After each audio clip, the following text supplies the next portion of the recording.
Hello folks, this is Mr. O'Brien and welcome to the video quiz for Key Concept 4.3. And again, this encompasses the years of 1800 to 1848, otherwise known as Period 4 to the APUSH people. Alright, so let's get started. Key Concept 4.3. U.S. interest in increasing foreign trade, expanding its national borders, and isolating itself from European conflicts shaped the nation's foreign policy and spurred government and private initiatives. In other words, we were in this time period, from 1800 to 1848, we were concerned with a few things. Number one, increasing our foreign trade. Westward expansion, second. Third, keeping out of European conflicts that seem to be always going on. And as a result of those three things, we had government providing stimulus for the economy, and we had private stimulus for the economy, private initiatives. All right, some big idea questions. How did the U.S. increase its control of North America? How did both the North and the South oppose the power of the federal government? What you'll see is basically the party that's not in power will claim that democracy should be more local, kind of, we know it today as states' rights, and that tended to be more of a practical thing. When not in power, that's what you wanted. When in power, you were okay with stronger central government. And we'll see that. Also, how was slavery seen as a dividing issue during this time? Alright, 4.3 Roman numeral 1. Struggling to create an independent global presence, U.S. policymakers sought to dominate the North American continent and promote its foreign trade. How? During these years, after Jefferson buys Louisiana from Napoleon, the U.S. began to expand trade and contact beyond its borders. Number one, in 1846, we came to an agreement with Canada, with England, about the border between the U.S. and Canada at the 49th parallel. That was 1846. So the Northwest United States, or what became the Northwest U.S., was claimed by 1846. All right, and you see it right there. That's the 49th parallel, that dashed line right there. All right, so expansion northwest. Also, it is during this time period that we annexed Texas. Texas declares independence. It's a much longer story, and we're going to get into it next unit. All right, but Texas declares independence. The U.S. annexes Texas in 1845, and then we fight a whole huge war with Mexico in the mid to late 1840s, in which we get the Southwest United States, Texas, New Mexico, Arizona, California, yada yada. All right. So without that war, we wouldn't have Walter White. All right.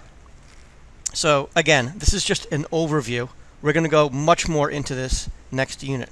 But again, we're looking at ways in which we expanded during this time period. So now we have two ways. Third way, trading with China. All right, the Treaty of Wangsha, 1844, improved trading rights for the United States in China, or Wangxia, I should say.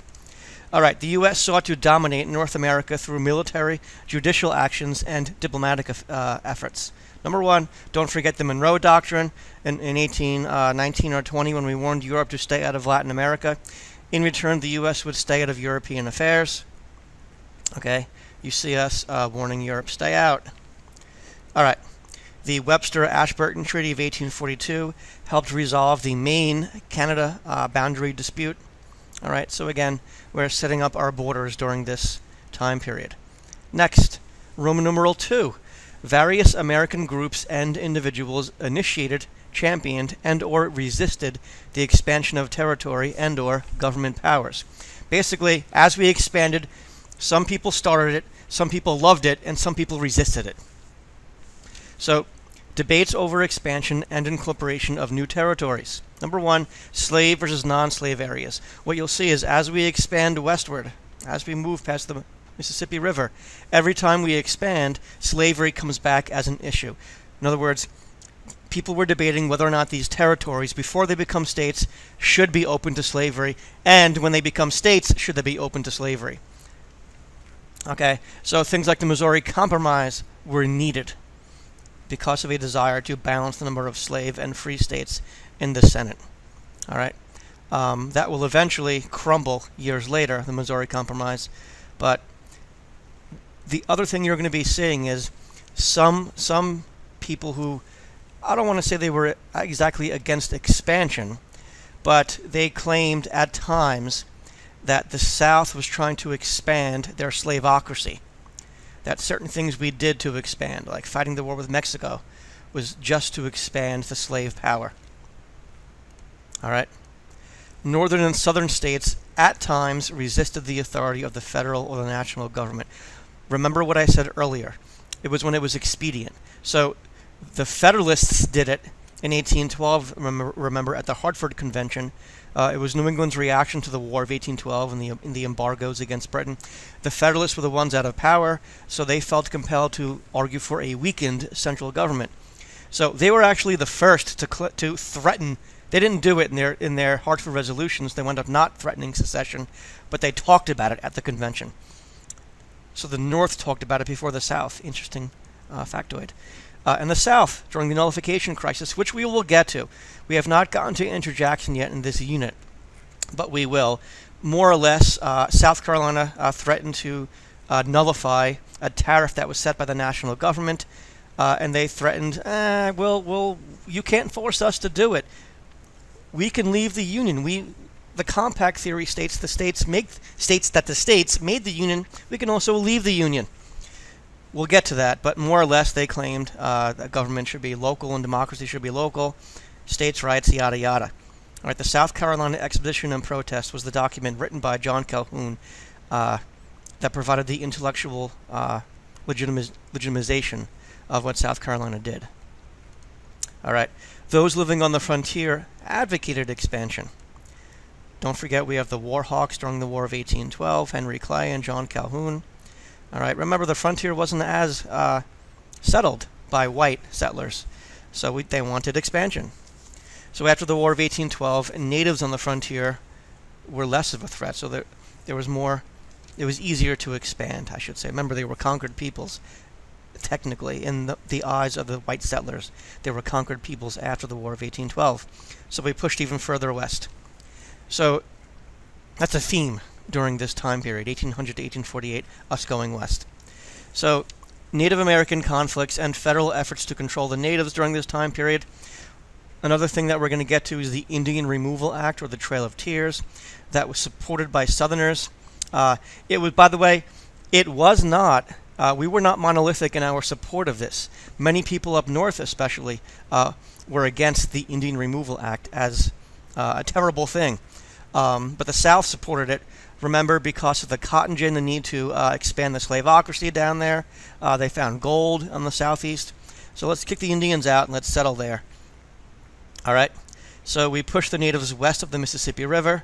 That was the Trail of Tears, 1837, the forced removal of them west of the Mississippi. And here you can see this is the 5 civilized tribes, and the 5th one down here, the Florida Seminoles, which we will get into next unit. They were forced to move out to the Plain States right here. Again, this is the Deep South right here. This is where the slaveocracy is going to expand. All right. Roman numeral 3. The American acquisition of lands in the West gave rise to a contest over the extension of slavery into the Western territories, as well as a series of attempts at national compromise. We've talked about this. We had the Missouri Compromise that has short-term success. It eventually broke down.